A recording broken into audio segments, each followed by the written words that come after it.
তো যেহেতু শ্রাবণ মাস, তার জন্য আমরা নিরামিষ খাচ্ছি। আর নিরামিষে কী কী রান্না হয়েছে চলো তোমাদেরকে দেখাই। তো দেখো, এই যে এটা হচ্ছে কলার থোর, সর্ষে বাটা দিয়ে করেছি কলার থোর।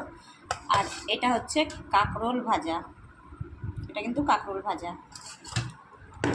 আর এই দেখো কাঁচা কলার কোপ্তা, কাঁচা কলার কোপ্তা। আর এই যে শাকের টক, এটা পাট শাকের টক।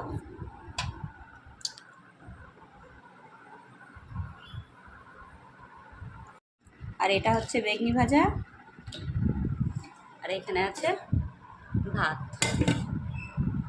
তো এই হচ্ছে আজকে আমাদের মেনু, দুপুরের খাওয়া দাওয়ার। বসবো। আর তোমরা কে কে এই মাসে নিরামিষ খাও একটু প্লিজ কমেন্টে জানাবে।